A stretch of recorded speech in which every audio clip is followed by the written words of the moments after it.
पदार्थों की आसक्ति इंसान को पतन की ओर ले जाती है। पदार्थ इंसान को बर्बाद कर देता है। क्या कर देता है?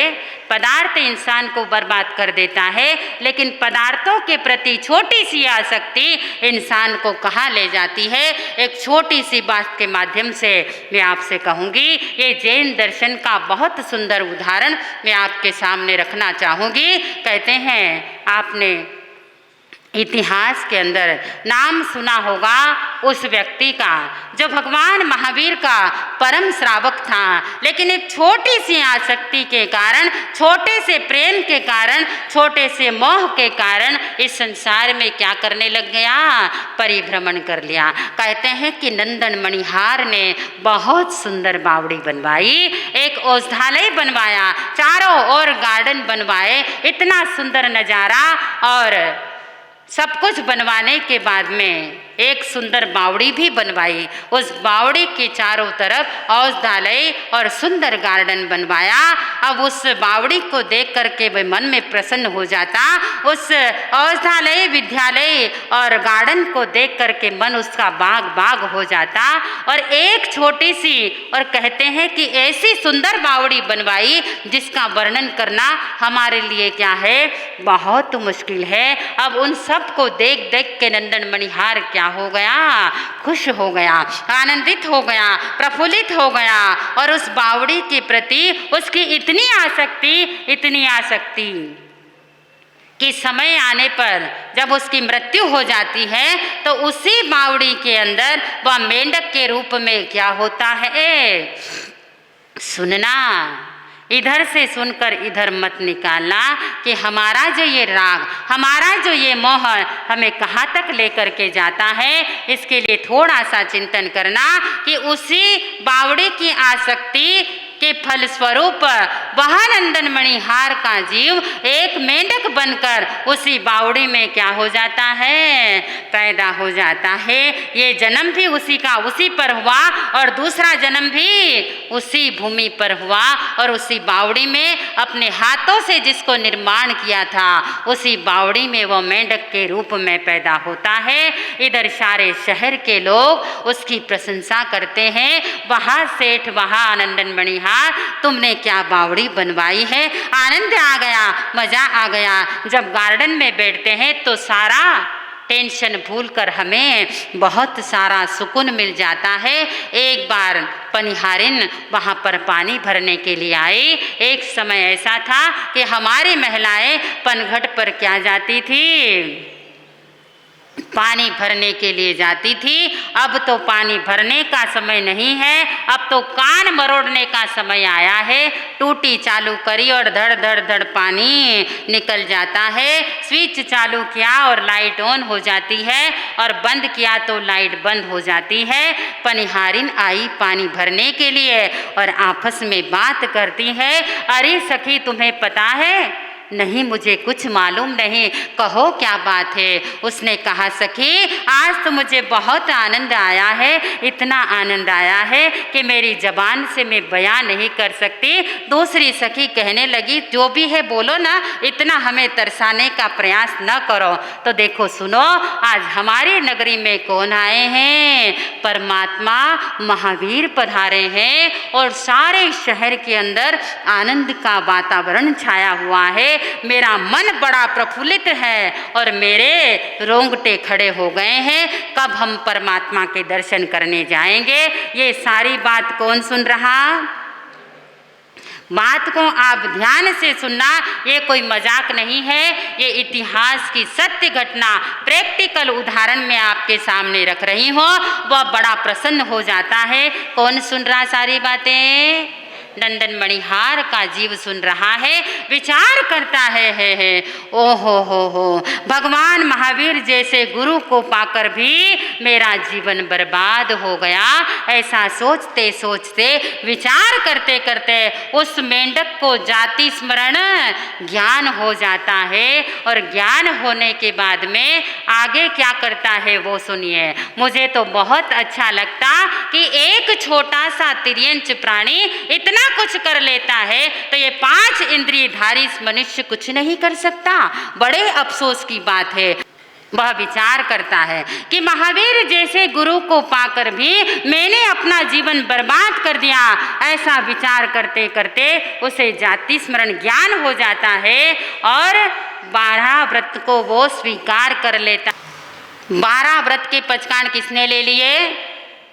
उस मेंढक ने ले लिए, उस नन्ही सी जान ने ले लिए। कहते हैं कि भगवान ने बताया है कि जो 5 महाव्रत का पालन नहीं करता वो साधु नहीं कहलाता है। और मैं भी यही कहती हूँ कि जो 12 व्रतों का पालन करता है वो श्रावक नहीं है। और मुझे लगता है कि यहाँ कोई भी श्रावक से मिलना मुश्किल है। यहाँ सब मनुष्य बैठे हैं, यहाँ सब मनुष्यनी बैठी हैं, लेकिन कोई भी श्रावक मुझे नजर नहीं आता है।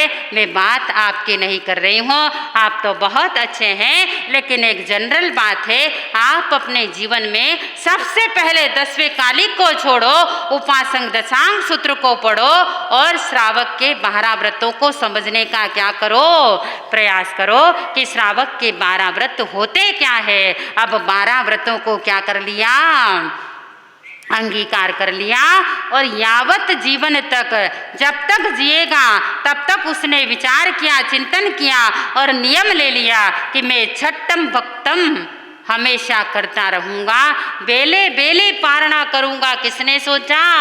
कोई मनुष्य गति का जीव नहीं है, वह तिर्यंच गति का जीव इतना बड़ा डिसीजन ले लेता है और विचार करता है 12 व्रतों को धारण कर लिया है, अब मुझे जिंदगी भर क्या करना है, बेले की तपस्या करना है। विचार कीजिए, चिंतन कीजिए, हमें कितनी बार आपने इनकी कथाओं को सुना है। आज तक संसार में हरिश्चंद्र की कथा हजारों बार सुनी, लेकिन कोई हरिश्चंद्र नहीं बना। नंदन मणिहार की कथा 1000 बार सुने, लेकिन कोई नंदन मणिहार नहीं बना। हमें यहाँ यह समझना है कि एक तिर्यंच गति में रहते हुए भी वह व्यक्ति, वह जीव, वह पशु अपनी कितनी ऊंची करनी कर रहा है, यहाँ यह देखना है। अब उसको पारने में उचित आहार पानी कैसे मिलेगा, पारने में उसे उचित आहार पानी कैसे मिलेगा। जहाँ पर स्त्रियाँ बर्तन और कपड़े धोती उसका पानी पीता और जो कपड़ों का मेल निकलता उसे आहार के रूप में ग्रहण करता। देखिए, चिंतन कीजिए, जरा सा विचार कीजिए कि तिर्यंच गति में रहकर भी कितनी कठोर साधना जो हम मनुष्य गति में रहकर भी क्या है, बहुत मुश्किल से विरले ही लोग कर पाते हैं। अब उसकी साधना अविराम गति से चल रही है। अब साधना करते करते काफ़ी समय निकल गया है, नन्ही सी जान है और मन में हजारों अरमान है और एक ही अरमान उसके मन में है। वापस पनिहारिन आती है, फिर वही बात दोहराती है कि फिर से परमात्मा क्या है, इस नगरी में आए हैं। वो विचार करता है कि वह दिन कब भी धन्य होगा जब मैं उस प्रभु के दर्शन करूँगा, मेरे गुरु के दर्शन करूँगा, जिन्होंने सारे संसार को दिशा निर्देशन दिया। मैं ऐसे परम पिता के चरणों में जाकर के अपना मत्था टेकना चाहता हूँ। अब वो जाने का विचार करता है, इतनी सी जान है, उसने जाने में क्या लगता है, उसे समय निकलता है, छोटे छोटे पाँव हैं, चल रहा है। इधर राजा श्रेणिक को पता चलता है कि प्रभु महावीर नगरी में आए हैं, अपनी पूरी सेनाओं को साथ में लेकर। प्रभु महावीर भी क्या होते हैं, दर्शनार्थ निकलते हैं। राजा श्रेणिक प्रभु महावीर के क्या करने जाता है, पूरी नगरी में खबर पहुँचते पहुँचते किसके पास पहुँची, सेठों के पास, साहूकारों के पास, सार्तवाओं के पास में, धनपतियों के पास में, और फिर खबर पहुँची राजा श्रेणिक के कानों में। राजा श्रेणिक विचार करता है, फिर देरी किस बात की, अनुचर को बोला मेरा रथ क्या कर दो, तैयार कर दो। सिर्फ रथ ही नहीं, पूरी सेनाओं के साथ में क्या गए, राजा श्रेणिक महावीर के दर्शन करने गए। किस में बैठ कर गए, उनके रथ में बैठ करके गए। एक विशाल सुपर एकदम अच्छा रथ होता है, उस रथ में बैठ करके वो क्या करते हैं, जा रहे हैं। उधर से वो निकलते हैं, इधर से ये नन्ही सी जान निकलती है। थोड़ा चलता चलता चलता थोड़े रास्ते तक पहुंचा, अब दोनों ही किधर आके टकरा गए, राजा श्रेणिक का रथ भी इधर से चल रहा है। जैसे ही वो जाने लगता है, राजा श्रेणिक के रथ का पहिया किसके ऊपर चढ़ जाता है, उस मासूम जीव के पर, और अंत में सलेखड़ा संथारा क्या किया। कितनी बड़ी बात है, कितनी सुनने जैसी बात है। उस नन्ही सी जान ने अंत में सलेखड़ा संथारा किया और अपने प्राणों को विसर्जित कर दिया। चिंतन कीजिए, विचार कीजिए कि तिर्यंच गति में रहकर भी जो जीव इतनी साधना कर सकता है, तो क्या मनुष्य गति में रहने के बाद हमारे पास कोई नियम नहीं है। तो आइए ये छोटी सी घटनाओं को सुनकर के हम अपने जीवन में परिवर्तन लाने का प्रयास करें कि जब तिर्यंच गति में रह करके इतनी साधना पॉसिबल है, तो हमारे के लिए इट इज़ नॉट पॉसिबल, ये कोई नॉट पॉसिबल नहीं हो सकती है, आपके लिए भी क्या है, ये पॉसिबल है। तो आइए एक छोटी आसक्ति इंसान को कहाँ ले गई, एक छोटी सी आसक्ति, एक छोटा सा मोह नंदन मणिहार को मेंढक बनने पर मजबूर कर दिया। और जब आसक्ति दूर हो गई तो मेंढक से क्या बन गया, देवलोक में चला गया। पहले अर्श पर था तो फर्श पर आ गया, और पुनः फर्श से कहाँ चला गया, अर्श पर चला गया।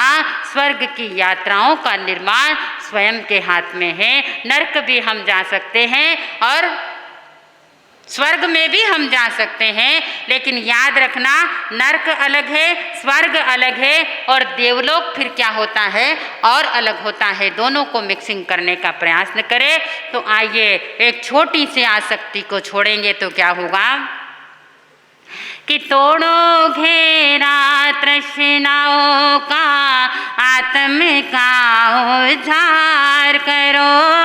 तोड़ो घेरा तृष्णाओं का, आत्म का उद्धार करो, और सभी उद्धार अधूरे जीवन का उत्थान करो।